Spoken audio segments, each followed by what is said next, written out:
Hello and welcome to study IQ। इस video में मैं वोकेबुलरी कवर करूंगा और वोकेबुलरी सिर्फ IBPS और SBI PO और क्लर्क एग्ज़ाम के लिए कवर करूंगा। सो आने वाले जो भी एग्ज़ाम्स हैं, बैंकिंग के एग्ज़ाम हैं, उनमें ये आपको लाभप्रद होगी आपके लिए। और इससे पहले 5 वीडियोज़ वोकेबुलरी पर मैं बना चुका हूँ। उनमें मैंने IBPS में जो पिछले 10 सालों में IBPS और SSC CGL में 10 साल की वोकेबुलरी थी वो कवर की थी, और इसमें सिर्फ बैंक PO वाली वोकेबुलरी कवर की जाएगी जो हाई फ्रिक्वेंसी वर्ड हैं जिनके आने के चांसेस एग्जाम में काफ़ी ज़्यादा हैं। और वोकेबुलरी सिर्फ डायरेक्ट तरीके से ही नहीं, कई और तरीकों से पूछी जा सकती है एग्जाम में, जैसे सिनोनिम एंटोनिम के तौर पर पूछी जा सकती है, यानी समानार्थी और भिन्नार्थी शब्द। तो सिनोनिम और एंटोनिम के लगभग 3 वीडियो इससे पहले मैं बना चुका हूँ, वो उनके लिंक नीचे कमेंट्स में आपको मिल जाएंगे। इसके अलावा वोकेबुलरी क्लोज पैसेज के अंदर आ सकती है या फिल इन द ब्लैंक्स के अंदर भी पूछी जा सकती है। इसके अलावा जब आप रीडिंग कॉम्प्रिहेंशन देखेंगे, रीडिंग कॉम्प्रिहेंशन के अंदर भी अगर 5 सवाल हैं तो उनमें से 2 सवाल वोकेबुलरी बेस्ड होते हैं। सो वोकेबुलरी की जो वेटेज है वो एग्जाम में काफ़ी ज़्यादा है। अगर 50 नंबर का एग्जाम है तो आप कम से कम 15 नंबर की वोकेबुलरी कई रूप के अंदर, चाहे वो रीडिंग कॉम्प्रिहेंशन हो, चाहे वो सिनोनिम एंटोनिम हो, डायरेक्ट वर्ड और उनके मीनिंग हो, क्लोज पैसेज हो, इनमें किसी भी रूप में आप देख सकते हैं।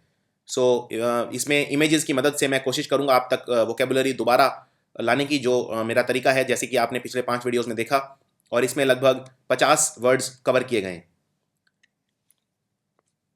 सो ज़्यादा विलंब ना करते हुए मैं शुरू करता हूं। सबसे पहला शब्द है फ्लोरा और फोना। एक बात और याद रखनी है, जो भी बैंक PO की जो वोकेबुलरी होती है उसका लेवल थोड़ा ज़्यादा रहता है, उसमें जो इंग्लिश है वो ज़्यादा टफ रहती है कंपेयर टू SSC या जो दूसरे एग्जाम्स हैं उनके मुकाबले। सो इस बात का भी ध्यान रखना है। और sectional cut off bank PO में रहता है, इसीलिए इंग्लिश में बहुत सारे ऐसे स्टूडेंट्स हैं जो इंग्लिश की वजह से रह जाते हैं, इसलिए इंग्लिश पर आपको खास ध्यान देना है बैंक PO के अंदर। सो पहला शब्द है फ्लोरा और फोना। वैसे ये 2 अलग अलग शब्द हैं, मैंने साथ साथ लिखे हैं क्योंकि कई बार ये साथ साथ भी लिखे होते हैं। किसी भी एक जगह पर जो खास तरह के पौधे होते हैं उन्हें कहते हैं फ्लोरा, और जो खास तरह के जानवर होते हैं उन्हें कहते हैं फोना। तो जैसे आप ये कोई भी एरिया देख रहे हैं, जैसे मान लीजिए the flora and fauna of Odisha, a state in eastern India, is extremely diverse and gives a state a reputation for abundance of the natural beauty and wild life. यानी कि जो उड़ीसा के जो घने जंगल हैं या उड़ीसा के जो राज्य के जो कुछ खास एरियाज हैं, वहाँ पर कुछ खास तरह का फ्लोरा और फोना पाए जाते हैं। जब आप बोलते हैं कि flora and fauna of Odisha, मतलब उड़ीसा के खास तरह के पौधे और खास तरह के जानवर जो सिर्फ उड़ीसा में पाए जाते हैं। यानी किसी भी एक एरिया के, उस एरिया में जो उसी एरिया के जो खास तरह के पौधे और जानवर हैं उनको बोलते हैं फ्लोरा फोना। फ्लोरा मतलब प्लांट्स और फोना मतलब एनिमल्स। और प्लांट्स की जो स्टडी है आप जानते हैं उसे बोलते हैं बॉटनी, और एनिमल्स की स्टडी को बोलते हैं जूलॉजी। जूलॉजी। कोई कंफ्यूजन हो तो आप इस तरह से देख सकते हैं कि जो जू होता है, जू को अंग्रेजी में बोलते हैं, जू को बोलते हैं चिड़ियाघर, तो जू और चिड़ियाघर में रखे जाते हैं जानवर। सो जूलॉजी मतलब एनिमल्स की स्टडी यानी फोना की study. So flora and fauna, और फ्लोरा एंड फोना यानी बॉटनी और जूलॉजी को दोनों को मिला के बोलते हैं बायोलॉजी। अगला शब्द है मिनियन। मिनियन क्या है? तो मिनियन, आप शब्द को उससे देख के आपको कंफ्यूज नहीं होना है। मिनियन का मतलब मिनी यानी छोटे से कोई लेना देना नहीं है। मिनियन होता है, जैसे मान लीजिए कोई आप बहुत ही ताकतवर आदमी को देखते हैं, कोई नेता है या कोई फेमस कोई एक्टर है, फिल्म स्टार है, उसके आसपास जो लोग होते हैं वो हैं मिनियन। अब ये लोग किस तरह के लोग होते हैं? कोई भी फेमस व्यक्ति, कोई भी प्रसिद्ध व्यक्ति के आसपास जो लोग घूमते हैं वो किस तरह के लोग होते हैं? उनमें से कई तो होते हैं चापलूस। चापलूस का मतलब होता है जो उनको खुश करने में लगे रहते हैं कि हमें भी कुछ मिल जाए, हमें भी कोई, मान लीजिए कोई नेता है उसके साथ में कोई चापलूस रहेगा तो उसका मकसद ये रहेगा कि मैं भी नेता बन जाऊं या मुझे भी कुछ मिल जाए इस बहाने, तो वो उनको खुश करने में लगे रहते हैं। इस तरह के बिहेवियर को बोला जाता है सर्वाइल। सर्वाइल मतलब एक सर्वेंट की तरह, एक जैसे सर्वेंट होता है वो आपकी हर चीज़ में हाँ में हाँ मिलाता है, तो एक सर्वाइल व्यक्ति भी हर चीज़ में हाँ में हाँ मिलाता है, यानी वो एक मिनियन है। तो मिनियन को एक चापलूस के तौर पर भी कह सकते हो, या फिर ऐसा जरूरी नहीं है कि जो व्यक्ति किसी प्रसिद्ध व्यक्ति के साथ रहे वो सिर्फ चापलूसी ही कर रहा है, तो उस केस में उसको एंटूराज कहा जा सकता है। एंटूराज मतलब होता है जो व्यक्ति के साथ लोग रहते हैं। जैसे मान लीजिए प्रधानमंत्री अगर विदेश जा रहे हैं तो उनके साथ एक प्लेन के अंदर 25 लोग और जा रहे हैं, यानी वो 25 लोग उनके एंटूराज हैं। यानी जब वो टूर कर रहे हैं तो उसके साथ जो लोग हैं वो हैं एंटूराज। तो मिनियन को आप एंटुराज भी कह सकते हैं, मिनियन को आप चापलूस, चापलूस के लिए एक वर्ड होता है अंग्रेजी में साइकोफेंट, ये बहुत अच्छा शब्द है, SYCOPHANT, साइकोफेंट। साइकोफेंट मतलब चापलूस, जो हर बात में हमें हाँ मिलाए, झूठी तारीफ करे, उस तरह के व्यक्ति को कहा जाता है साइकोफेंट या चापलूस। सो अगर एक शब्द के अंदर मुझे मिनियन को डिफाइन करना हो, मिनियन की परिभाषा देनी हो, तो मिनियन क्या है? मिनियन है फॉलोअर। कोई भी पावरफुल व्यक्ति, इंपॉर्टेंट व्यक्ति, उसके फॉलोअर, उसके जो साथ रहते हैं, उनको बोलते हैं मिनियन। और जहां भी मुझे लगा कि कोई शब्द थोड़ा डिफिकल्ट है तो मैं उसका सेंटेंस भी पढ़ूंगा। तो सेंटेंस है the witch had her minions carry out the plot to murder the royal family. Witch बोलते हैं जादूगरनी को। जादूगरनी ने अपने मिनियंस को कह के रॉयल फैमिली का मर्डर करवा दिया, यानी अपने फॉलोअर्स को बोल के जादूगरनी ने रॉयल फैमिली का मर्डर करवा दिया। अगला शब्द है कॉन्ट्राइट। कॉन्ट्राइट का मतलब होता है पश्चाताप। कोई आपने गलत काम किया, बाद में आपको लगता है कि बहुत मेरे से गलत हो गया, आप बहुत गिल्टी फील करते हैं। गिल्टी यानी आपको गिल्ट, अंदर ही अंदर एक रोष होता है, अंदर ही अंदर एक पश्चाताप की भावना उत्पन्न होती है आपके अंदर, उसको कहते हैं कॉन्ट्राइट। तो यानी कि फीलिंग और एक्सप्रेसिंग रिमोर्स। रिमोर्स का मतलब भी है पश्चाताप, यानी कि कॉन्ट्राइट और रिमोर्स हैं समानार्थी शब्द, यानी कि सिनोनिम्स। इसके अलावा एक दो शब्द आप इसके लिए और यूज कर सकते हैं, जैसे रिपेंट करना। रिपेंट करना यानी आपने कोई गलत काम किया है तो अब आप उसको उसका उल्टा करना चाह रहे हैं, यानी किसी का गलत आपने कर दिया मान लीजिए, तो आप अब उसकी मदद कर रहे हैं, यानी आप उसको रिपेंट करना चाह रहे हैं, अपने किए हुए गलत को सही करना चाह रहे हैं, उसके लिए आप पश्चाताप करना चाह रहे हैं। सो इसको बोलते हैं रिपेंट करना, रिमोर्स करना या फिर कॉन्ट्राइट। तो ये सारे शब्द एक ही हैं। जैसे his guilty face and apologetic tone showed that he felt contrite, यानी कि उसका जो गिल्टी चेहरा था और उसकी जो माफी नुमा आवाज थी, उसी से ही ये पता चल गया कि वो कॉन्ट्राइट फील कर रहा है, यानी वो आत्मग्लानि की भावना उसके अंदर है। आप इसको आत्मग्लानि भी कह सकते हैं। आत्मग्लानि यानी अपने आप पर एक ग्लानि होना कि कोई आपसे गलत काम हुआ। अगला शब्द है, थोड़ा सा कठिन शब्द है, डिप्सोमेनियक। डिप्सोमेनियक, डिप्सोमेनियक एक्चुअली वो पर्सन है जो शराब बहुत ज़्यादा पीता है, जो जिसके अंदर शराब की जो तलब है वो बहुत ज़्यादा है, तो उसको बोलते हैं डिप्सोमेनियक। और भी कुछ इंपॉर्टेंट शब्द हैं जो आपको पता होने चाहिए। एक व्यक्ति है जो शराब पीकर अगर वो टल्ली हो जाता है, यानी अपने सेंसेस में नहीं रहता, उसको कहते हैं ड्रंकर्ड। ड्रंक, तो ड्रंकर्ड है वो पर्सन जो शराब बहुत ज़्यादा पीता है, और ड्रंक बोलते हैं जब वो बहुत ज़्यादा पी चुका होता है, तब उस अवस्था को ड्रंक कहा जाता है। सो अगर किसी व्यक्ति ने बहुत ज़्यादा पी ली है तो आप कहते हैं ही इज़ ड्रंक। इसके अलावा अगर कोई व्यक्ति बिल्कुल ही शराब नहीं छूता, उसको कहते हैं टी टॉटलर। ये एक बहुत महत्वपूर्ण शब्द है, टी टॉटलर। इनफैक्ट टी टॉटलर शब्द सिर्फ शराब के लिए ही यूज नहीं होता, किसी भी तरह की अगर इंटॉक्सिकेटिंग ड्रग कोई व्यक्ति नहीं लेता। इंटॉक्सिकेटिंग ड्रग का मतलब होता है कोई भी ऐसी ड्रग या शराब या कोई भी ऐसी चीज जो आपको आपका जो नेचुरल अवस्था है उससे अलग कर दे।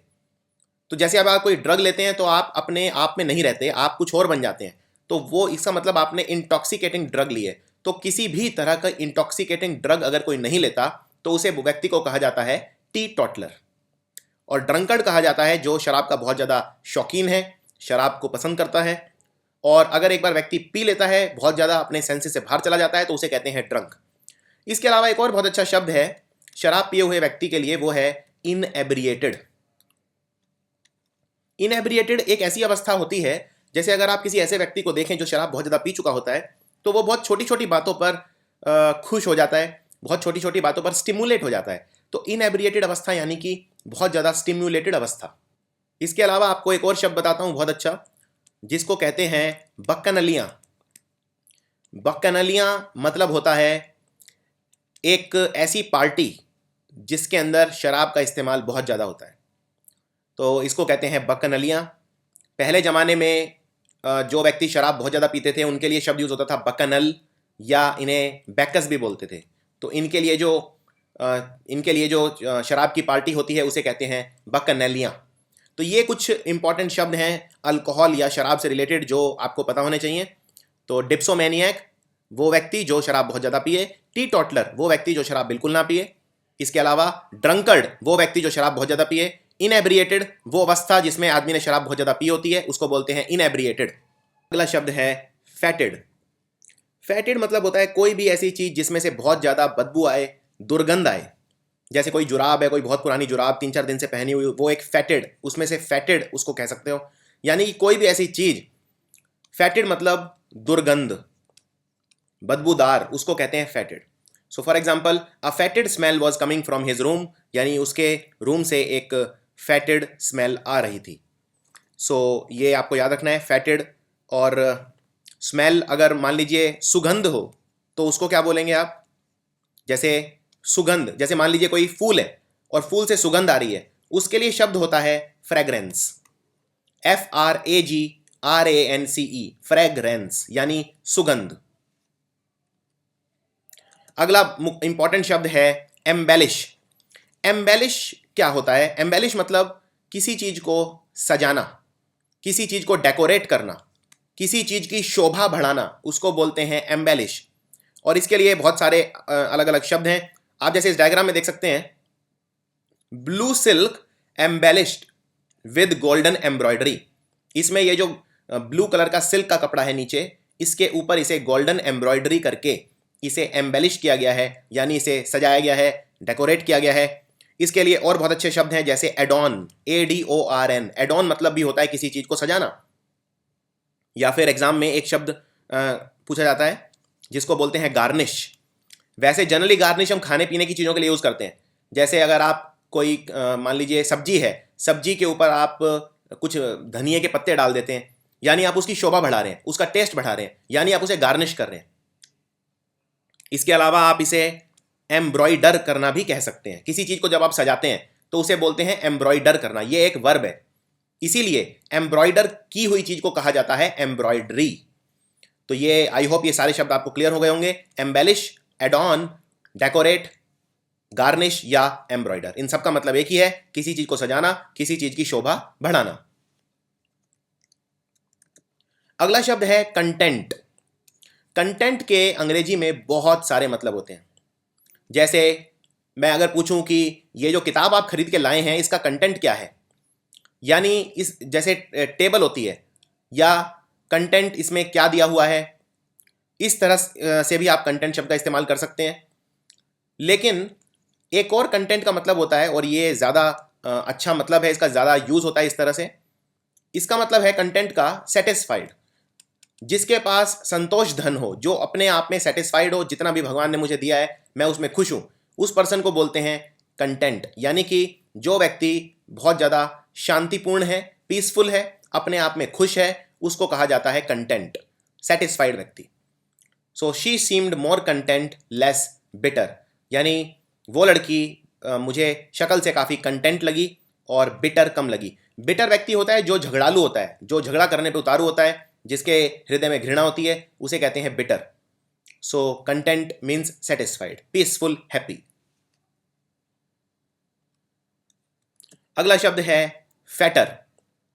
फैटर का मतलब होता है किसी को कैद कर लेना, किसी को सलाखें डाल देना, सलाखें या बेड़ियां डाल देना। जैसे अगर मैं किसी हाथी को फैटर कर रहा हूं, यानी मैं उस हाथी को एक कम जगह में कैद कर रहा हूं, उसको मैं रिस्ट्रेन कर रहा हूं। सो फैटर को आप बोल सकते हैं रिस्ट्रेन करना। रिस्ट्रेन मतलब किसी को बंधक बनाना, किसी की आज़ादी को कम करना, उसको कहते हैं रिस्ट्रेन करना। इसके लिए आप एक बहुत अच्छा शब्द और यूज़ कर सकते हैं, वो है कन्फाइन करना। कन्फाइन करना भी होता है किसी को एक सीमित दायरे में कैद कर लेना। जैसे फॉर एग्जाम्पल, अगर मेरा डॉग है, मैंने उसे अपने घर में कन्फाइन कर दिया है, यानी मैंने उसे अपने घर में ही सीमित कर दिया है। अब वो मेरे घर की जो बाउंड्री है, घर की जो रेखा है, उससे बाहर नहीं जा सकता। इसी तरह लक्ष्मण जी ने सीता को लक्ष्मण रेखा के अंदर कन्फाइन कर दिया था, यानी कि सीता जी अब इस लक्ष्मण रेखा के बाहर नहीं जाएंगी। सो कन्फाइन करना। इसके लिए एक और बहुत अच्छा शब्द है लीश। लीश मतलब होता है कैद करना, और यानी किसी को बंधक बनाना। और अनलीश करना यानी किसी को, ये बिल्कुल उल्टा शब्द है। मान लीजिए आप किसी के घर जाते हैं और वो अपना डॉग, उसने एक कुत्ता पाला हुआ है, और वो कुत्ता वो आपके ऊपर अनलीश कर देता है, यानी वो कुत्ता आपके ऊपर छोड़ देता है, यानी एक तरह से वो कुत्ता आपको काटेगा या आपके ऊपर आएगा, यानी उसकी जो आज़ादी है वो पूरी बढ़ गई है। यानी लीश करना यानी कैद करना, और अनलीश करना यानी किसी को बिल्कुल आज़ाद कर देना, अनलीश कर देना। इसके अलावा जो सलाखें होती हैं उन्हें आप कह सकते हैं शैकल्स। शैकल्स का मतलब है सलाखें या बेड़ियां। तो जैसे इस डायग्राम में आप देख सकते हैं ये पैरों में डाली हुई हैं शैकल्स या बेड़ियां। अगला शब्द है रिटेलिएट करना। ये काफी अच्छा शब्द है। रिटेलिएट का मतलब होता है पलटवार करना। आप किसी ने आप पे वार किया और आप अब आपकी बारी है, यानी कि make an attack in return for a similar attack. जैसे आंख के बदले आंख, खून का बदला खून, ये सब रिटेलिएट के तरीके हैं, पलटवार के तरीके हैं। इसके लिए और भी अच्छे शब्द हैं। आप इसको बोल सकते हैं रेसिप्रोकेट करना। जरूरी नहीं है कि ये जो अटैक है ये किसी हमले में किया जाए, शब्दों का भी हो सकता है ये अटैक। तो अगर कोई आपको मान लीजिए गाली दे रहा है तो आप उल्टी गाली दे रहे हैं, यानी आप रेसिप्रोकेट कर रहे हैं। इसी तरह से रेसिप्रोकेट कर रहे हैं या आप बदला ले रहे हैं, बदला लेना भी बोल सकते हैं, उसको बोलते हैं रेट्रीब्यूशन।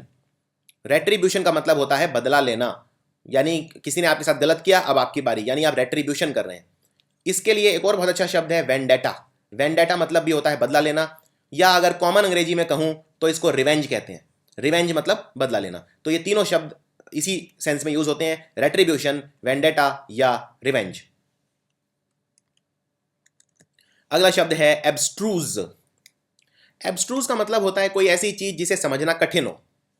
मान लीजिए कोई मान लीजिए इंजीनियरिंग का छात्र है तो उसको बायोलॉजी एब्स्ट्रूज लगेगी। कोई अगर डॉक्टर है तो उसे कोई अगर टेक्निकल कोई लैंग्वेज है, कोडिंग वगैरह है, तो वो एब्स्ट्रूज लगेगी। कोई भी ऐसी चीज जिसे समझना बहुत ही डिफिकल्ट हो उसे कहा जाता है एब्स्ट्रूज। इसको ऑब्सक्योर भी कहा जाता है। ऑब्सक्योर का मतलब जनरली होता है जो उतना कॉमन ना हो, और जो चीज उतनी कॉमन नहीं है उसे समझना थोड़ा कठिन तो होगा ही। इसके अलावा आप इसे दो बहुत अच्छे शब्द हैं जो आपको पता होने चाहिए। एक है एजोटेरिक। एजोटेरिक का मतलब भी है एब्स्ट्रूज, जिसे समझना कठिन। और दूसरा है रेकोंडाइट। रेकोंडाइट मतलब भी है जिसे समझना कठिन है। सो एजोटेरिक और रेकोंडाइट हैं एब्स्ट्रूज के सिनोनिम्स। इसके अलावा कहीं कहीं आपको एक शब्द दिखेगा एब्स्ट्रैक्ट। एब्स्ट्रैक्ट का मतलब एब्स्ट्रूज नहीं है, लेकिन एब्स्ट्रैक्ट को इस सेंस में यूज किया जा सकता है। एब्स्ट्रैक्ट होता है जनरली किसी चीज को छोटा करना। जैसे मान लीजिए कोई एक तस्वीर है, कहते हैं कि एक तस्वीर 1000 शब्द के बराबर होती है। Picture says 1000 words. तो एक पिक्चर है तो वो पिक्चर एक तरह से एब्स्ट्रैक्ट है, क्योंकि आप 1000 शब्द लिखना चाहते थे, आपने 1000 शब्द नहीं लिखे, बदले में आपने क्या किया, एक पिक्चर बना दी जिससे 1000 शब्द वो कह देती है, यानी आपने एब्स्ट्रैक्ट किया है। सो एब्स्ट्रैक्ट मतलब किसी चीज को छोटा करके लिखना, उसको बोलते हैं एब्स्ट्रैक्ट। अगला शब्द है फर्टिव। तो मैं थोड़े से इसमें वीडियो में थोड़े से कठिन शब्द यूज कर रहा हूं जो क्योंकि ये बैंक के हिसाब से हैं ज्यादातर। फर्टिव मतलब क्या है? फर्टिव मतलब ये है दबे पांव कोई काम करना। अब दबे पांव का मतलब क्या होता है? ये मुहावरा है दबे पांव। दबे पांव मतलब जैसे आप मान लीजिए घर में घुसते हैं। अब आप घर में घुसते हैं, रात को लेट हो गए, तो आपको पता है घर से डांट पड़ेगी आपको, तो आप बहुत धीरे धीरे चलते हैं, दबे पांव। यानी कि सीक्रेटली कुछ करने की कोशिश करना, सबसे छुपा के, किसी की अटेंशन आपके ऊपर ना हो, किसी का ध्यान आपके ऊपर ना हो। अब जैसे ये एक सेंटेंस देखिए, the convict made many furtive attempts to escape from prison. Convict उसे बोलते हैं जिसे सजा हो चुकी होती है, यानी कैदी, क्रिमिनल। तो कन्विक्ट ने फर्टिव अटेम्प्ट किया जेल से भागने का। तो ये जेल से भागने की कोशिश कर रहा है। तो कैसी कोशिश है इसकी? फर्टिव। फर्टिव यानी दबे पांव, यानी कोई इसे देख ना ले, उसको बोलते हैं फर्टिव या सीक्रेटिव। और इसके लिए कुछ और बहुत अच्छे शब्द हैं। अगर आप कोई काम छुप के करते हैं तो उसके लिए एक बहुत अच्छा शब्द है सररेप्टिशियस। सररेप्टिशियस मतलब होता है कोई काम छुप के करना। या फिर आप बोल सकते हैं स्टेल्थ। स्टेल्थ का मतलब भी होता है छुप के, जिसका किसी को पता ना चले, स्टेल्थ ऑपरेशन। या फिर कोवर्ट ऑपरेशन। मान लीजिए हमारी कोई आर्मी है, वो कोवर्ट ऑपरेशन कर रही है, यानी छुप के ऑपरेशन कर रही है, कोई छुप के वो कोई काम कर रही है। इसके लिए आप यूज कर सकते हैं वर्ड स्लाई, SLY। स्लाई और फर्टिव मतलब एक ही है। तो स्लाई, सररेप्टिशियस, स्टेल्थ, इन सब का मतलब एक ही है। एक और बहुत अच्छा शब्द है इसके लिए, कोई काम छुप के करना, यानी क्लैंडेस्टीन। थोड़ा सा डिफिकल्ट शब्द है, CLAN, clan, DES-TINE, tine, clandestine. So for example, I went to the party in a clandestine manner, यानी मैं पार्टी में चुपचाप गया, छुप के गया सबसे, यानी मैं क्लैंडस्टीनली गया। अगला शब्द है अबाइस। अबाइस को थोड़ा समझना कठिन है। अबाइस क्या है? अबाइस होता है कोई ऐसा बहुत बड़ा गहरा कुंड या तालाब या कोई बहुत बड़ा समुद्र, बेसिकली कोई भी इतना बड़ा गड्ढा जिसे नापा ही ना जा सके। जैसे अगर आप अंतरिक्ष में देखें तो अंतरिक्ष में आपको ऐसी चीजें जरूर नजर आएंगी जिनको बोलते हैं इमेजरेबल। इमेजरेबल यानी जिसको नापा ना जा सके, यानी इमेंस। इमेंस मतलब होता है अंग्रेजी में जिसको नापा ना जा सके। जैसे फॉर एग्जाम्पल आप मैथ्स में पढ़ते हैं मेंसुरेशन। मेंसुरेशन मतलब क्या होता है? ज्योमेट्री। अब मेंसुरेशन मतलब किसी चीज को नापने की विधि, और यानी आप उसको मेंसुरेशन मतलब जिस चीज को मेंस किया जा सके यानी नापा जा सके। और अगर मैं इसके आगे लगा दूं इम, यानी इसका उल्टा, यानी इमेंस। इमेंस यानी जिसे नापा ना जा सके, इतना बड़ा, यानी जिसे मेजर ना किया जा सके, जिसे नापा ना जा सके। अब ऐसा कोई इतना बड़ा गड्ढा हो, या ऐसा, अब यहाँ पे गड्ढे से मतलब जरूरी नहीं है कि कोई गड्ढा ही है, कि या कोई जैसे सड़क पे जा रहे हैं कि कोई गड्ढा, उस गड्ढे की बात नहीं हो रही यहाँ पे। कोई भी ऐसी जगह कह लीजिए, खाली जगह, जैसे मान लीजिए दो तारे हैं और दो तारों के बीच में बहुत बड़ा एक चाजम है। चाजम मतलब गड्ढा या जगह, खाली जगह, तो उसको भी अबाइस कहा जा सकता है। सो अबाइस को कंटेक्स्ट में समझना जरूरी है कि अबाइस का मतलब क्या क्या हो सकता है। और गड्ढे के लिए या किसी भी खाली जगह के लिए हम वर्ड यूज करते हैं या तो कैविटी या फिर चाजम, CHASM, चाजम।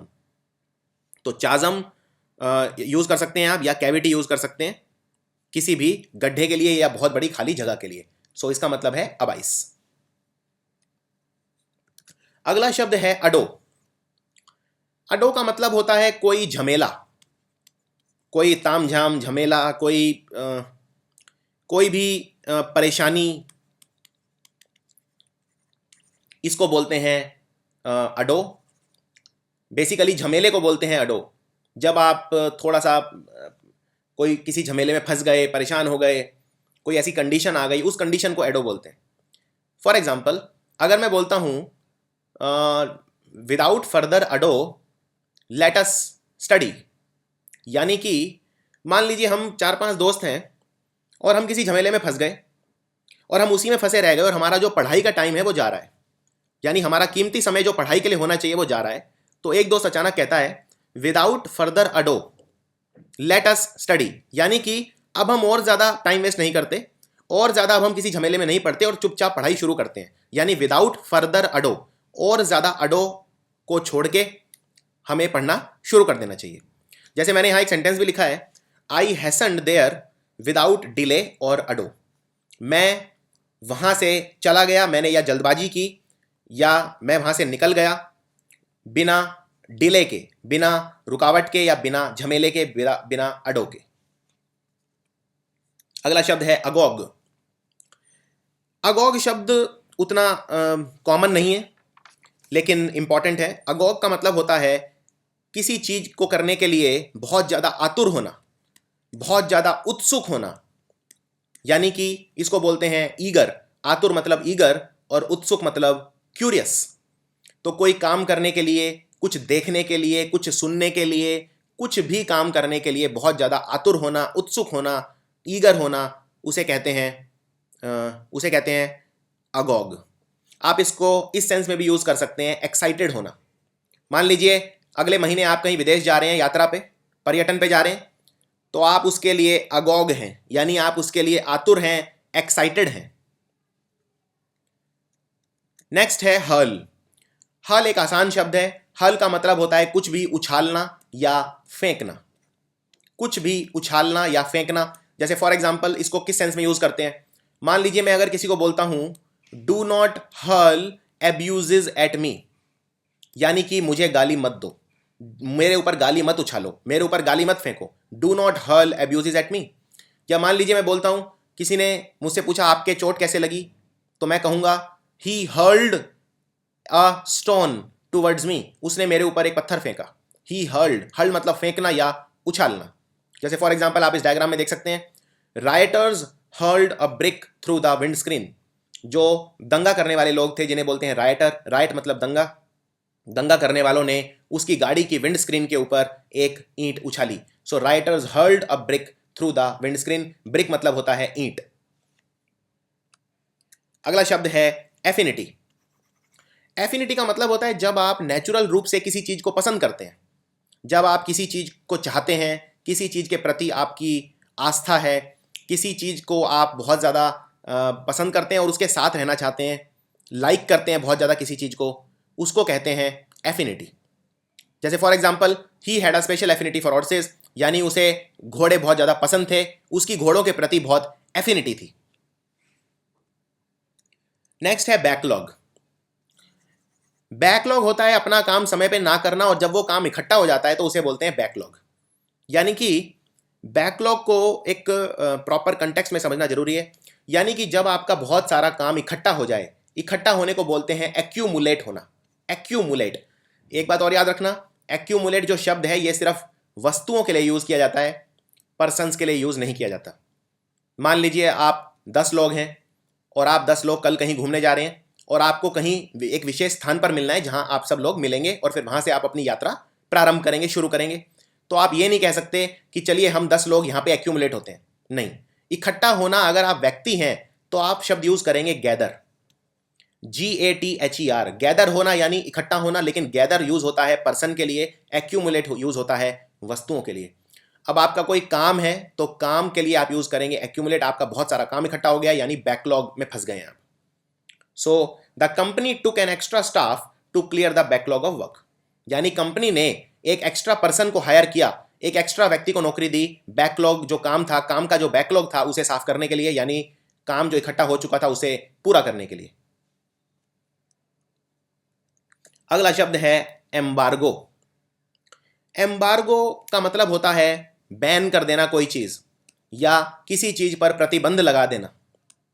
फॉर एग्जाम्पल, मेरा पड़ोसी मुल्क है श्रीलंका और मैंने श्रीलंका के ऊपर एम्बार्गो लगा दिया है कि श्रीलंका के जो जहाज हैं वो भारत की सीमा में नहीं आ सकते, यानी श्रीलंका की मैरीन एक्टिविटीज के ऊपर मैंने एम्बार्गो लगा दिया है। तो एम्बार्गो का मतलब होता है बैन कर देना। बैन कर देना किसी चीज को। इसको आप एक अच्छा शब्द और है इसके लिए और थोड़ा सा कॉमन शब्द है रिस्ट्रिक्शन लगा देना। रिस्ट्रिक्शन लगा देना, उसको भी एम्बार्गो आप कह सकते हैं, या बैन कर देना बहुत ही कॉमन शब्दों में मैं कहूं तो। नेक्स्ट है डाइवल्ज। ये एक अच्छा शब्द है डाइवल्ज। डाइवल्ज का मतलब होता है जब आप किसी के सीक्रेट किसी को और को बता देते हैं। आप उस बात को पचा नहीं पाए और आपने किसी को बता दी, यानी आप डाइवल्ज कर गए। यानी आपने जो सेंसिटिव इंफॉर्मेशन थी या जो सीक्रेट प्राइवेट पर्सनल इंफॉर्मेशन थी वो किसी और के आगे कह दी। इसके लिए कई मुहावरे भी वैसे यूज होते हैं, जैसे for example spill the beans. Spill the bean मतलब भी होता है जब आप किसी के सीक्रेट किसी और को बता देते हैं, कोई बात किसी ऐसे व्यक्ति के सामने कह देते हैं जो आपको कहनी नहीं चाहिए, उसका मतलब होता है स्पिल द बीन्स, यानी डाइवल्ज करना। सो डाइवल्ज एक काफी इंपॉर्टेंट वर्ड है, किसी के भेद खोलना, किसी के सीक्रेट खोलना। अगला शब्द है रेप्रीमेंड। रेप्रीमेंड का मतलब होता है किसी को डांटना, फटकारना, किसी की निंदा करना क्योंकि उसने कोई काम नहीं किया या कोई काम गलत किया है, किसी के किए हुए काम की निंदा करना, इस सब को बोलते हैं रेप्रीमेंड। रेप्रीमेंड के लिए 3 शब्द इंपॉर्टेंट हैं, इसके सकारात्मक शब्द, ये इसके समानार्थक शब्द हैं। एक है क्रिटिसाइज।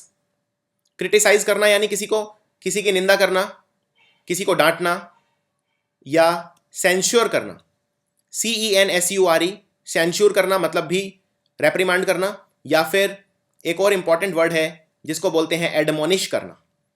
एडमोनिश करना भी होता है डांटना, फटकारना, और ये तीनों के तीनों शब्द हैं इसके समानार्थी शब्द। किसी को डांटना, निंदा करना। एक और शब्द आप यूज कर सकते हैं इसमें, थोड़ा सा हाई इंटेंसिटी शब्द है, कैस्टिगेट करना। कैस्टिगेट करना भी एक सिमिलर तरह से यूज कर सकते हैं। कैस्टिगेट, क्रिटिसाइज, सेंश्योर या एडमोनिश। अगला शब्द है बुलिश। बुलिश का बुल यानी कि कोई सांड, उससे लेना देना नहीं है।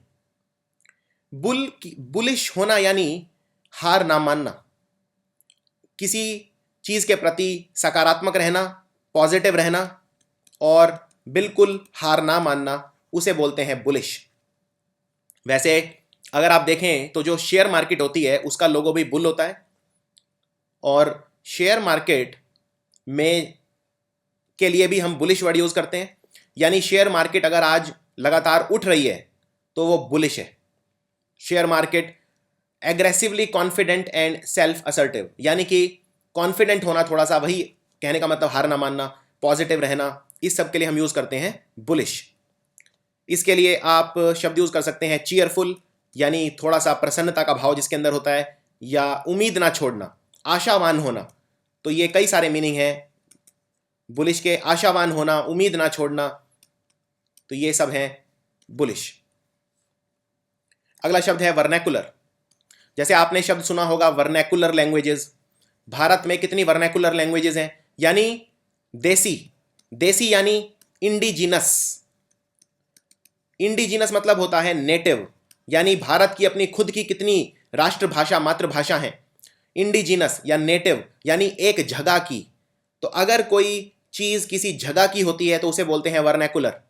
जैसे वर्नैकुलर लैंग्वेज, वर्नैकुलर क्लोथ्स। ज्यादातर ये शब्द लैंग्वेजेस के लिए यूज किया जाता है, लेकिन ये और चीजों के लिए भी यूज किया जा सकता है।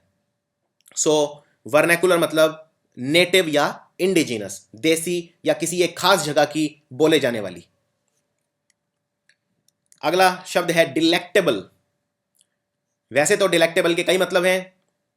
सबसे जो एक्सेप्टेड मतलब है डिलेक्टेबल का, वो है कोई ऐसी चीज जो आपको प्रसन्नता दे, वो है डिलेक्टेबल। यानी कोई भी ऐसी चीज जो आपको खुशी दे, प्रसन्नता दे, यानी आप इसको बोल सकते हैं प्लेजरेबल। प्लेजरेबल मतलब जो आपको प्लेजर यानी हैप्पीनेस दे, या फिर ग्रेटिफाइंग।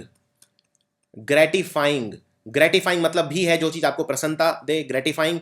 जैसे फॉर एग्जांपल आप अगर कहीं घूमने जाते हैं और आप वापस आ जाते हैं तो आपसे पूछता है कोई वहां जाके कैसा लगा, सो आप कहेंगे it was a gratifying experience, यानी बहुत ही प्रसन्नात्मक या बहुत ही खुशी देने वाला एक्सपीरियंस रहा, ग्रेटिफाइंग एक्सपीरियंस रहा। इसके अलावा आप एक दो शब्द इसमें और यूज कर सकते हैं, जैसे एम्यूजिंग भी बोल सकते हैं। कोई भी ऐसी चीज जो आपको प्रसन्नता दे, एम्यूजिंग जो आपको खुशी दे, एम्यूजिंग। या एंटरटेनिंग। एंटरटेनिंग भी मतलब जो आपको, जिसने आपको एंटरटेन किया, आपका मनोरंजन किया, आपको खुशी दी। लेकिन अगर मैं मान लीजिए खाने पीने की चीजों में यूज करता हूं डिलेक्टेबल, तो उसका मतलब क्या होता है? जैसे मान लीजिए ये चॉकलेट्स हैं और मैं बोलता हूं कि ये जो घर पे बनाई हुई चॉकलेट हैं ये डिलेक्टेबल हैं, इसका मतलब ये बहुत ज्यादा खुशी देने वाली हैं, बहुत ज्यादा टेस्टी हैं। लेकिन डिलेक्टेबल का मतलब टेस्टी नहीं होता। डिलेक्टेबल का मतलब है खुशी देने वाला। सो डिलेक्टेबल आप यूज अगर खाने के सेंस में कर रहे हैं तो एक तरह से कहने का मतलब है टेस्टी, लेकिन एग्जैक्ट मीनिंग टेस्टी नहीं है। और टेस्टी के लिए वर्ड होता है डिलीशियस। डिलीशियस, डिलीशियस यानी वेरी वेरी टेस्टी। अगला शब्द है ओनस। ओनस, ओनस का मतलब होता है रेस्पॉन्सिबिलिटी या ड्यूटी, दायित्व। For example, it is the onus of the applicant to completely fill the application material. यानी कि अगर आप कोई एग्जाम दे रहे हैं तो उस एग्जाम का फॉर्म अच्छे से भरना, बिना गलतियों के भरना, ये आपका ओनस है, आपका दायित्व है, आपकी रेस्पॉन्सिबिलिटी है। या फिर आप ये कह सकते हैं वो आपका ऑब्लिगेशन है। ऑब्लिगेशन भी होता है रेस्पॉन्सिबिलिटी, दायित्व, जिसके लिए आप बाध्य हैं, यानी आप ऑब्लिगेटेड हैं, आप बाध्य हैं। तो यानी ओनस मतलब ऑब्लिगेशन, रेस्पॉन्सिबिलिटी, या आप इसको हिंदी में बोलें तो दायित्व, बोझ, एटसेट्रा। मेस्मराइज, मेस्मराइज करना यानी इतना अच्छा कुछ करना कि सामने वाला एकदम उसका मुंह बंद हो जाए। यानी कि इसको अंग्रेजी में कहते हैं स्पेल बाउंड। स्पेल बाउंड यानी मान लीजिए मैंने किसी का डांस देखा, वो इतना अच्छा था डांस कि मेरे मुंह में तारीफ के शब्द ही नहीं रहे, यानी मेरा मुंह बंद हो गया, यानी मैं स्पेल बाउंड हो गया, मेरे मुंह से स्पेलिंग ही नहीं निकली कोई, मैं स्पेल बाउंड हो गया, या मैं मेस्मराइज हो गया। यानी कहने का मतलब मैं सम्मोहित हो गया, मुझे उस नृत्य के सम्मोहन ने बांध लिया, मैं सम्मोहित हो गया। या फिर आप ये भी बोल सकते हैं कि मैं मंत्रमुग्ध हो गया। मंत्रमुग्ध हो जाना मतलब भी वही है, सम्मोहित हो जाना। यानी मेरी जो अटेंशन है वो एक ही जगह फिक्स रही, मैं एक ट्रांस फिक्स हो गया, मैं हिल ही नहीं पाया, इतना ज्यादा मैं उसमें खो गया। सो उसको कहते हैं मेस्मराइज होना। आप इसके लिए एक लूजली एक शब्द और यूज कर सकते हैं, हिप्नोटाइज। हालांकि हिप्नोटाइज का मतलब कुछ और होता है, लेकिन हिप्नोटाइज मतलब होता है किसी को अपने सम्मोहन में बांध लेना। उसको बोलते हैं, जैसे कोई जादूगर है, कई बार वो कुछ जादू टोना करके या ब्लैक मैजिक करके आपको हिप्नोटाइज कर सकता है। तो हिप्नोटाइज थोड़ा सा नेगेटिव सेंस में यूज करते हैं वर्ड, लेकिन मेस्मराइज एक पॉजिटिव शब्द है। अगला शब्द है क्वाम। क्वाम का मतलब होता है एक ऐसी फीलिंग, मान लीजिए कुछ गलत हो गया आपसे, कुछ कहीं आप कुछ गए, आपने कुछ गलत कह दिया, कुछ गलत कर दिया, उसके लिए अब आपको थोड़ा सा पछतावा हो रहा है कि मैंने ऐसा क्यों किया। तो यानी कि यू हैव क्वाम्स। अगर आप बोलते हैं कि I have no qualms in life, इसका मतलब मुझे जिंदगी में एक भी चीज का पछतावा नहीं है, मुझे जिंदगी में एक भी चीज का क्वाम नहीं है। I have no qualms in life यानी मुझे जिंदगी में कोई रिग्रेट नहीं है। रिग्रेट भी होता है पछतावा, सो क्वाम मतलब भी है पछतावा। आप इसको ये जनरली होता है मॉरल कंडक्ट के लिए, यानी आपसे मान लीजिए कुछ अनैतिक हो गया, यानी इमोरल कुछ हो गया, नैतिकता के खिलाफ कुछ हो गया, ये तो आप जब घर आएंगे तो आप फील करेंगे उसके लिए थोड़ा सा पश्चाताप, थोड़ा सा पछतावा। आपने आपसे कुछ अनैतिक हो गया जो सदाचार के खिलाफ है, सदपूर्ण बिहेवियर नहीं है, तो फिर आपके होंगे क्वाम्स, यानी आप फिर बोलेंगे आई हैव क्वाम्स। और अगर नहीं है तो आप बोलेंगे आई हैव नो क्वाम्स। गेंसे। गेंसे का मतलब होता है किसी चीज का विरोध करना, खासकर किसी की कहे हुए वक्तव्य का, यानी स्टेटमेंट का। मान लीजिए मैंने कुछ कहा कि दिल्ली तो बहुत साफ सुथरा शहर है, अब आप सुनते ही एकदम से उसका विरोध करेंगे, यानी विरोध करना यानी कॉन्ट्राडिक्ट करना। कॉन्ट्राडिक्ट करना या उस बात को नकारना, नकारना यानी डिनाई करना कि नहीं ऐसा तो बिल्कुल नहीं है, दिल्ली तो बिल्कुल साफ सुथरा नहीं है, यानी आप उस बात को डिनाई कर रहे हैं, या फिर उस बात को रिफ्यूज कर रहे हैं या रिफ्यूट करेंगे। रिफ्यूट करना यानी उस बात का पलट के जवाब देना, उसको उसका खंडन करना। खंडन करना यानी उसको कंडेम करना। कंडेम यानी उस बात का सपोर्ट नहीं करना। तो आप उसको क्या करेंगे, उसका विरोध यानी कॉन्ट्राडिक्ट करेंगे। इसको कहा जाता है गेनसे। जैसे there is no gainsay that he is a good player, यानी विराट कोहली एक अच्छा खिलाड़ी है, इस बात का कोई भी विरोध नहीं कर सकता, यानी देयर इज नो गेनसे। कैप्साइज, ये एक स्पेसिफिक शब्द है, बहुत ही कम जगह यूज होता है, लेकिन बहुत ही स्पेसिफिक जगह यूज होता है। अगर मान लो समुद्र में कोई नाव पलट जाए, समुद्र में कोई जहाज है वो पलट जाए या कोई नाव है वो पलट जाए, यानी वो कर गई है कैप्साइज। तो यानी कि नाव पलटना उसको कहते हैं कैप्साइज कर जाना। तो ये एक आसान शब्द है। अगला शब्द है परजुरी। परजुरी मतलब होता है झूठी गवाही देना। झूठी गवाही देना, गीता पे हाथ रख के कसम तो खा ली, लेकिन जो बोला वो झूठ। यानी गवाही देने को बोलते हैं अंग्रेजी में टेस्टिमनी। टेस्टिमनी यानी गवाही देना, और झूठी गवाही देना यानी फॉल्स टेस्टिमनी। तो फॉल्स टेस्टिमनी यानी परजरी। झूठ बोलना, कोर्ट में खड़े होके कोई किसी मिस रिप्रेजेंट करना, किसी चीज को सत्य छुपाना, ये सब आते हैं परजरी के अंदर, और इसकी कानूनन तौर पे सजा भी काफी ज्यादा है। अब एक ऐसा शब्द जिसमें बहुत गलतियां करते हैं लोग, और वो है पैलेट। और ये गलतियां क्यों करते हैं ये भी मैं बता देता हूं। पैलेट होता क्या है, पहले ये समझ लीजिए। पैलेट होता है, आप मान लीजिए पेंटिंग करते हैं, तो आप पेंटर हैं मान लीजिए, पेंटिंग करने के लिए आपने एक ऐसा कुछ ले लिया जिस पे आप रंग मिलाएंगे। जैसे आप जानते हैं कि अगर आप हरा रंग और नीला रंग मिलाते हैं, रेड और ब्लू, तो बन जाता है ब्लैक। तो लाल और ब्लू कलर को मिलाएंगे किस चीज के ऊपर, जिस चीज के ऊपर मिलाएंगे उसे बोलते हैं पैलेट। यानी इसे रंग मिलाने की मेज भी कहा जाता है, पैलेट। अब इसमें गलतियां कहां होती हैं वो मैं बता देता हूं। एक शब्द होता है अंग्रेजी में जिसे बोलते हैं पैलेट, लेकिन स्पेलिंग देखिए, PALATE। आप अपना अगर मुंह खोलते हैं और मुंह के जो ऊपर वाला हिस्सा है जिसे बोलते हैं तालू, इसे हिंदी में तालू कहा जाता है। अगर आप मुंह में अंगूठा घुसाइए और अंगूठा ऊपर की तरफ कर दीजिए, तो जो हार्ड एरिया आता है मुंह का, दांतों के बीच में, यानी जीवा के बिल्कुल उल्टी दिशा में, तो उसे भी पैलेट कहा जाता है। जिसका आगे वाला हिस्सा हार्ड होता है जिसे हार्ड पैलेट कहते हैं और पीछे वाला हिस्सा सॉफ्ट होता है जिसे सॉफ्ट पैलेट कहते हैं, तालु। तो पैलेट और पैलेट की स्पेलिंग में जमीन आसमान का फर्क है। इतना ही नहीं, एक शब्द और होता है पैलेट, जिसे ऐसे लिखते हैं PELLET, पैलेट। मान लीजिए आपने अक्सर कोई दवाई खाई होगी, जब मान लीजिए क्रोसिन की दवाई है तो वो ऐसी होती है, यानी छोटी और गोल, और इस पे फिर दवाई का नाम लिखा होता है, ये लिख दिया क्रोसिन।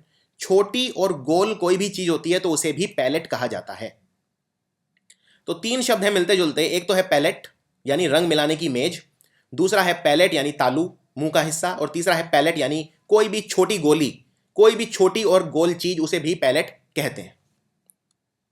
एक चीज और, जिस कपड़े के ऊपर आप रंग कर डालते हैं, जिस कपड़े के ऊपर आप पेंटिंग करते हैं, ये मान लीजिए कोई कपड़े का टुकड़ा है जिसके ऊपर आप पेंटिंग कर रहे हैं, इसे कहते हैं कैनवस, CANVAS, कैनवस। और एक अंग्रेजी में शब्द होता है कैनवास, यानी CANVASS, इसमें सिंगल एस है, इसमें डबल एस है, बस इतना ही फर्क है। अब सवाल यह है कि कैनवास मतलब क्या होता है। कैनवस मतलब तो होता है वो कपड़ा जिस पे पेंटिंग की जाती है, और कैनवास मतलब होता है किसी को सपोर्ट करना।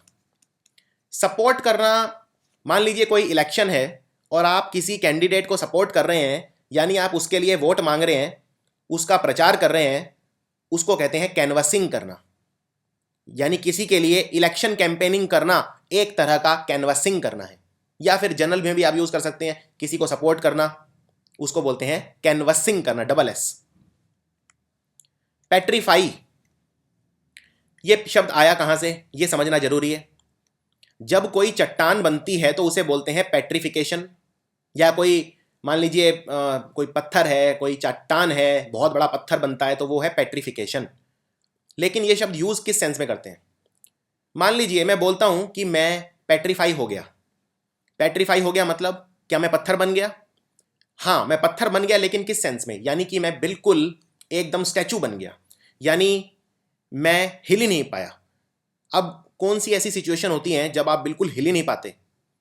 मान लीजिए कोई आपको बहुत डर लग रहा है, आप कहीं जंगल में खो जाते हैं, वहां पे अचानक कोई सामने भूत आ जाता है, उसको देख के आप क्या हो जाएंगे, एकदम पत्थर बन जाएंगे अपनी जगह पे, यानी एकदम डर के मारे आप हिल ही नहीं पाएंगे, उसको बोलते हैं पेट्रीफाई होना। और ये किसी भी इमोशन में हो सकता है। इसके लिए एक और बहुत अच्छा शब्द है बी नंब, बी नंब हो जाना। नंब यानी आपके सेंसेस ने काम करना ही बंद कर दिया, आपकी ऐसी अवस्था हो गई कि आपको ऐसा लगा कि शरीर का कोई हिस्सा काम ही नहीं कर रहा, यानी आप नंब हो गए, या आपको लकवा मार गया, यानी आप पैरालाइज हो गए। तो बी नंब होना या पैरालाइज होना भी एक तरह से सिनोनिम है पेट्रीफाई होने के। अगला शब्द है वेस्टीज। वेस्टीज शब्द मतलब होता है अवशेष। मान लीजिए कोई बहुत पुरानी सभ्यता है, जैसे इंडस वैली सिविलाइजेशन, जिसको सिंधु घाटी सभ्यता भी कहा जाता है। अब सिंधु घाटी सभ्यता में जब आपने खुदाई करी तो आपको क्या मिले, आपको मिले अवशेष, यानी कि आपको मिली वेस्टीज, या आप बोल सकते हैं रेमनेंट। रेमनेंट या रूडिमेंट्री स्टोन्स, रूडिमेंट्री ऑब्जेक्ट्स जो अब एग्जिस्ट नहीं करते, पुराने मिले आपको खुदाई में, यानी वो है रेमनेंट या वेस्टीज। अगला शब्द है जुबिलेशन। जुबिलेशन मतलब बहुत ज़्यादा खुशी, जॉय, एक जीत की फीलिंग, ट्रायम्फ। ट्रायम्फ मतलब कोई चीज़ जीत लेना, उसमें जो खुशी होती है उसे बोलते हैं jubilation. For example, Rahul had jubilation when he found out he pass the exam. Rahul बहुत खुश हो गया जब उसे पता चला कि वो एग्जाम पास कर गया है। जुबिलेशन का समानार्थी शब्द है एक्सल्टेशन। एक्सल्टेशन मतलब भी बहुत ज्यादा खुश होना, EXULTATION, एक्सल्टेशन, यानी बहुत ज्यादा प्रसन्नता का भाव, उसे बोलते हैं जुबिलेशन या एक्सल्टेशन। टिफ।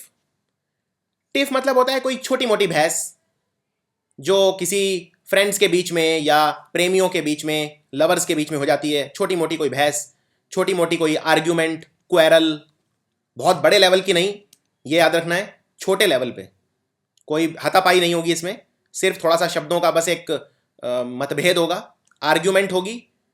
आप इसको बोल सकते हैं ऑल्टरकेशन, ये भी एक बहुत अच्छा शब्द है, ऑल्टरकेशन। ऑल्टरकेशन मतलब भी होता है बहस। सो या इसको क्वेरल भी कह सकते हैं। क्वेरल एक कॉमन शब्द है, QUALLER, क्वेरल करना यानी बहसबाजी करना। तो क्वेरल आर्ग्यूमेंट या ऑल्टरकेशन मतलब टिफ। ग्रिन, ग्रिन बोलते हैं मुस्कुराने को। जब आप मुस्कुराते हैं यानी आप ग्रिन करते हैं। सो ग्रिन यानी स्माइल करना, मुस्कुराना। अगला शब्द है मेटामॉर्फोसिस। मेटामॉर्फोसिस मतलब किसी चीज में बहुत ज्यादा बदलाव होना, उसे बोलते हैं मेटामॉर्फोसिस। फॉर एग्जाम्पल, अगर आप जमीन में सूखी पत्तियां दबा देते हैं हजारों लाखों साल तक, तो वो पेट्रोल बन जाती हैं। यानी इन पत्तियों के अंदर क्या हो गया? मेटामॉर्फोसिस हो गया। इनमें बहुत ज्यादा बदलाव हो गया, कुछ अलग अलग ही बन गया। इसी तरह से अगर आप किसी सेडिमेंट्री रॉक को, या जो मिट्टी से बनी हुई चट्टान होती है, सेडिमेंट से बनी हुई चट्टान होती है, उसे जमीन के अंदर दबा दो 50 साल तक, तो वो बहुत मजबूत बन जाएगी, यानी मेटामॉर्फिक रॉक बन जाएगी। एक रॉक आपने सुना होगा मेटामॉर्फिक रॉक। तो वो मेटामॉर्फिक रॉक क्यों बोलते हैं उसे? क्योंकि वो मेटामॉर्फोसिस से बनती है। यानी जब किसी एक तरह की चट्टान में बहुत ज़्यादा परिवर्तन हो जाता है तो वो बन जाती है मेटामॉर्फिक रॉक। जैसे अगर आप क्वार्ट्ज को जमीन में दबा दें बहुत समय तक, बहुत हाई प्रेशर में, तो क्वार्ट्ज बन जाएगा क्वार्ट्जाइट। और ये क्वार्ट्जाइट क्या है? मेटामॉर्फिक रॉक, क्योंकि ये बनी है बहुत ज़्यादा बदलाव से। इसको बोलते हैं मेटामॉर्फोसिस। जानवरों में भी बहुत बदलाव होता है। जैसे अगर आप तितली को देखें, बटरफ्लाई, बटरफ्लाई जब पैदा होती है तो ऐसी होती है, बटरफ्लाई का अंडा होता है, और बटरफ्लाई का जब अंडा फूट जाता है तो निकलता है लार्वा, और ये लार्वा बनता है पूपा, और पूपा बनता है बटरफ्लाई। यानी कितना ज़्यादा परिवर्तन देखिए इसमें हो रहा है, यानी मेटामॉर्फोसिस हो रहा है। अगला शब्द है एवोल्यूशन। एवोल्यूशन का मतलब होता है अपने आप को साफ करना, नहाना धोना, अपने आप को प्यूरिफाई करना, इन सबको बोलते हैं एवोल्यूशन। जनरली ये शब्द बोला जाता है अगर आप कोई धार्मिक तौर पे अपने आप को प्यूरिफाई करते हैं, जैसे गंगा में डुबकी लगा रहे हैं, या किसी पवित्र स्थान में डुबकी लगा रहे हैं, सरोवर में डुबकी लगा रहे हैं, तो वो है एवोल्यूशन। तो अपनी बॉडी को उसमें धोना, अपनी बॉडी को साफ करना, नहाना धोना, ये सब होता है एवोल्यूशन। गैम्बॉल, गैम्बल देखिए, ये गैम्बल दूसरा है, ये गैम्बल जुआ नहीं है। उस गैम्बल को बोलते हैं GAMBLE, गैम्बल। मैंने जुआ खेला, मैंने गैम्बलिंग की, मैंने गैम्बल लिया, मैंने एक जिंदगी एक जुआ है, लाइफ इज अ गैम्बल, तो वो गैम्बल है GAMBLE। मैं बात कर रहा हूं GAMBOL, गैम्बल। इस गैम्बल का मतलब होता है उछलना कूदना खेलना, बहुत ही खुशी में उछलना कूदना, तो उस सबको बोलते हैं गैम्बल। खेलना, उछल कूद करना। सो जैसे यहां पे डायग्राम में डॉग है, ये गैम्बल कर रहा है।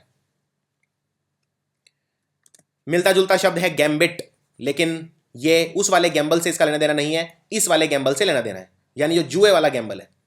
जैसे शतरंज में गैम्बिट होती है। गैम्बिट मतलब मैंने शुरू में ही अपना एक घोड़ा मरवा लिया जानबूझ के, लेकिन उसके बदले में मुझे क्या मिला? बहुत ज़्यादा एडवांटेज मिल गया, जिससे मैं बाद में एडवांटेज को विक्ट्री में कन्वर्ट कर दूंगा।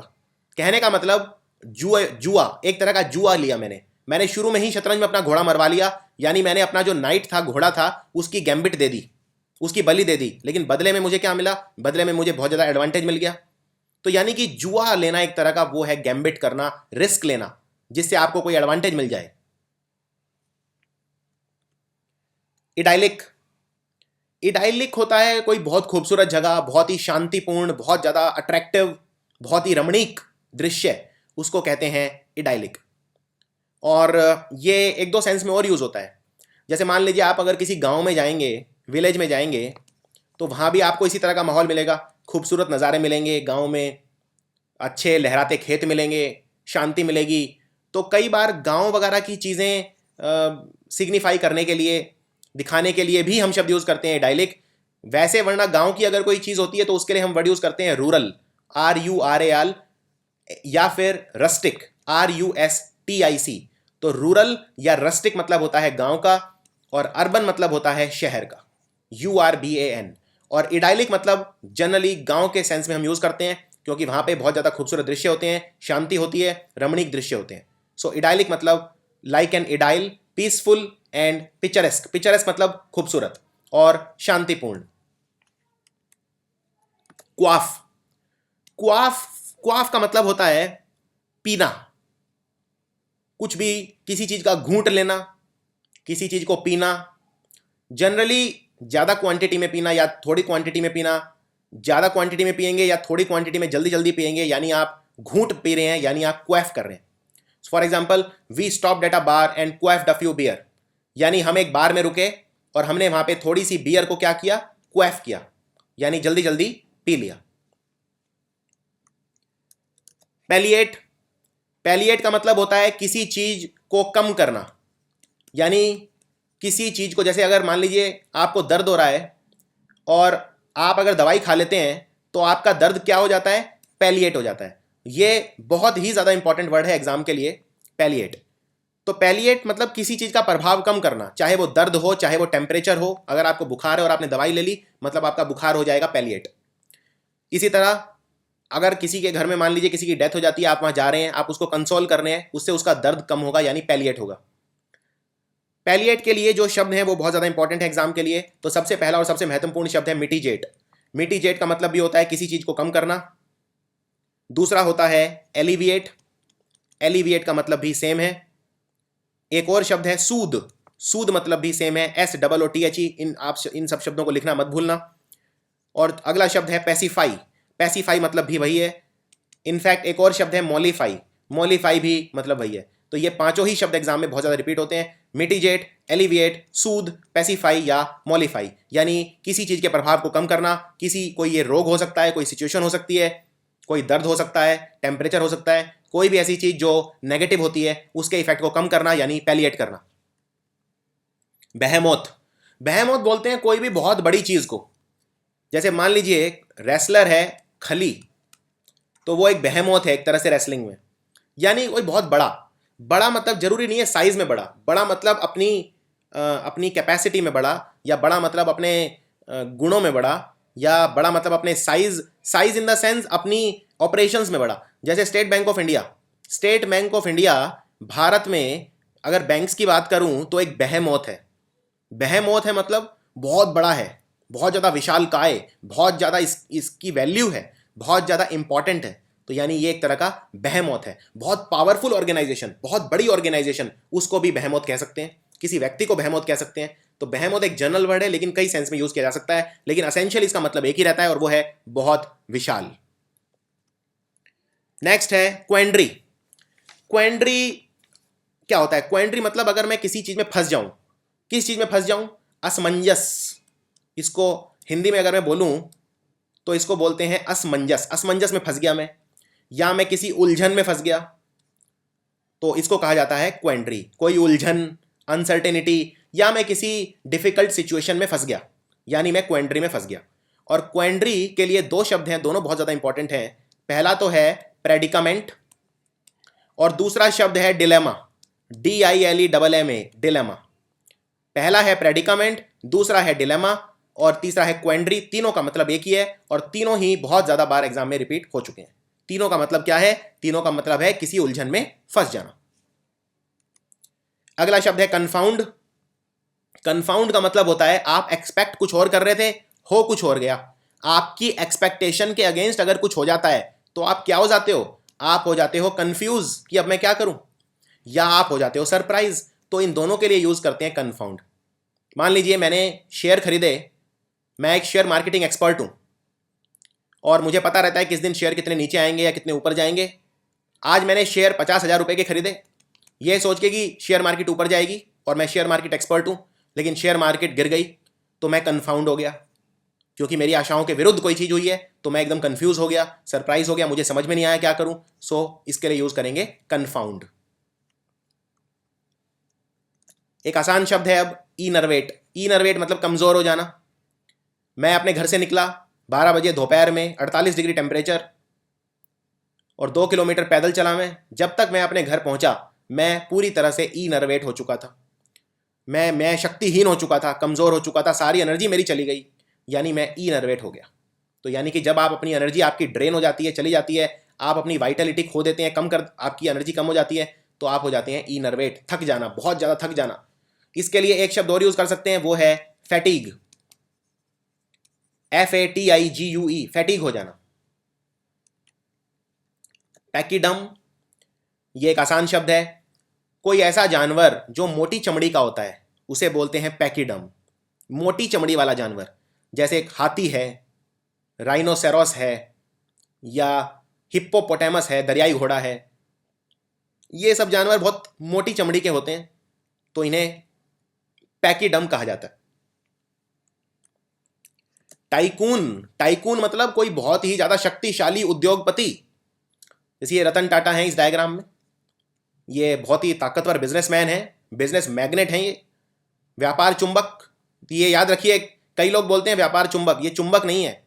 जब आप बोलते हैं बिजनेस मैग्नेट, तो वो मैग्नेट की स्पेलिंग होती है MAGNATE, और चुंबक की स्पेलिंग होती है MAGNET। तो जब मैं बोलता हूं बिजनेस मैग्नेट, मतलब कोई भी बहुत ताकतवर उद्योगपति, ना कि व्यापार चुंबक।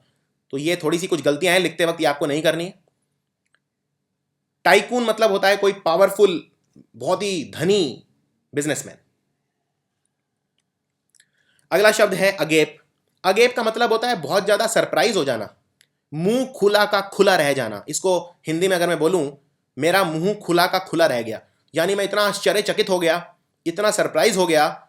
यानी जब कोई सरप्राइज या वंडर, वंडर मतलब भी होता है सरप्राइज, तो सरप्राइज या वंडर की अवस्था में मेरा मुंह खुला का खुला रह गया, यानी मैं अगेप हो गया। My mouth agape with surprise. और आखिरी शब्द है एक्रोनिम। एक्रोनिम होता है जब आप किसी चीज को छोटा करके लिखते हैं। जैसे फॉर एग्जाम्पल, अगर आप securities and exchange board of India को लिखेंगे छोटा करके, तो वो है सेबी, तो सेबी है उसका एक्रोनिम। इसी तरह यूरोपियन यूनियन को एक्रोनिम की तरह लिखना है, तो आप लिखेंगे सिंपल EU। तो किसी चीज की जब शॉर्ट फॉर्म बना के लिखते हैं तो उसको बोलते हैं एक्रोनिम। सो ये थे कुछ इंपॉर्टेंट शब्द बैंक पीओ के लिए या क्लर्क के लिए। IBPS SBI दोनों में आपको ये लाभप्रद होंगे। इतना ही नहीं, आने वाले जो भी गवर्नमेंट एग्जाम है, क्योंकि इंग्लिश में कोई सेग्रीगेशन, कोई ऐसी डिवीजन नहीं है कि ये वाले शब्द किसी और एग्जाम में नहीं आ सकते। तो आप अपनी अगर वोकेबुलरी बढ़ाना चाहते हैं तो आप इसी तरह से इनको याद कीजिए, इनको यूज़ करिए, और शब्दों के बीच में जो डिफरेंस है वो समझना बहुत जरूरी है। कई बार अंग्रेजी भाषा में 5 शब्द हैं, पांचों का मतलब एक ही होता है, लेकिन वो पांचों अलग अलग जगह यूज़ किए जाते हैं। तो ये बहुत जरूरी है, यानी अंग्रेजी भाषा को जब भी समझना है तो कंटेक्स्ट में समझना है, ना कि रट्टा लगाना है। और ये वीडियो आपको कैसा लगा, आप ये कमेंट्स में लिख के मुझे बता सकते हैं। अगर आप चाहते हैं कि मैं IBPS या SBI या किसी और एग्जाम के लिए वोकेबुलरी का कोई और वीडियो बनाऊं, तो आप कमेंट्स में लिख सकते हैं। वीडियो को जितना हो सके अपने फ्रेंड के साथ भी शेयर कीजिए, और इससे हमें प्रोत्साहन मिलता है। अगर आप वीडियो शेयर करते हैं, उससे हमारे व्यूज़ बढ़ते हैं और उससे हमें प्रोत्साहन मिलता है। So thank you very much.